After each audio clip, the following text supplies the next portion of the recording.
সবাইকে স্বাগত জানাচ্ছি ওয়ার্ল্ড কাপ ক্যাফেতে। আমি রেজওয়ানুজ্জামান, আমি আছি মায়ামিতে। মায়ামির গল্পটুকু আমি আগে বলি। আজকে কিন্তু পর্তুগাল কলম্বিয়া ম্যাচ দেখলাম খুব কাছ থেকে, রোনালদোকে প্র্যাকটিসে দেখলাম, আজকে ম্যাচেও দেখলাম। এর আগেও আমি দেখেছি পর্তুগালে ম্যাচে রোনালদোকে, চ্যাম্পিয়ন্স লিগ ফাইনালে রোনালদোকে রিয়াল মাদ্রিদে যখন খেলতেন। কিন্তু বিশ্বকাপে আজকের এই রোনালদোকে দেখে সত্যিই খুব হতাশ হয়েছি।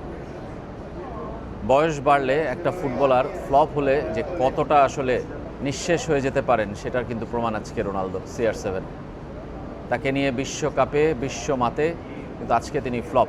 আর কলম্বিয়া মাঠে এবং গ্যালারিতে সমান তালে কিন্তু আজকে পারফর্ম করেছে।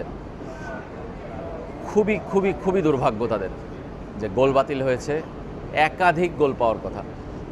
কিন্তু পর্তুগাল গোলরক্ষক আসলে আজকে যেভাবে সেভ করেছেন, বাঁচিয়েছেন দলকে, অবিশ্বাস্য। আর অফসাইডের নতুন নিয়ম বাঁচিয়ে দিয়েছে পর্তুগালকেও। আমার মনে হয় যে আসলে লাতিন আমেরিকা বিশ্বকাপের আসলে একদম ত্রাতা। আর্জেন্টিনা, ব্রাজিল, কলম্বিয়া, ইকুয়েডর, যাদের আমরা দেখেছি এই লাতিন আমেরিকা অঞ্চলে, সবাই সমর্থকরা এমন যে আসলে অবিশ্বাস্য।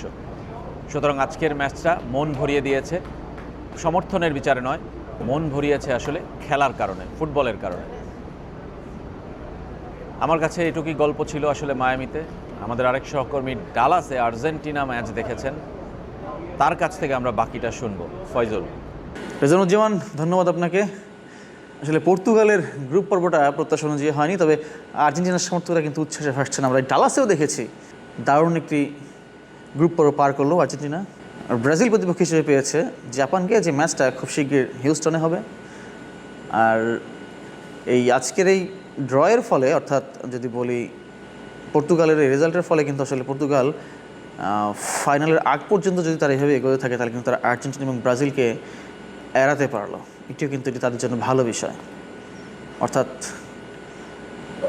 ফাইনাল ছাড়া আর্জেন্টিনা বা ব্রাজিলের সঙ্গে পর্তুগালের সাক্ষাতের সুযোগ নেই। আর সেমিফাইনালে দেখা হতে পারে, যদি এভাবেই জয় পায় দুই দেশ, সেমিফাইনালে দেখা হতে পারে আর্জেন্টিনা এবং ব্রাজিলের।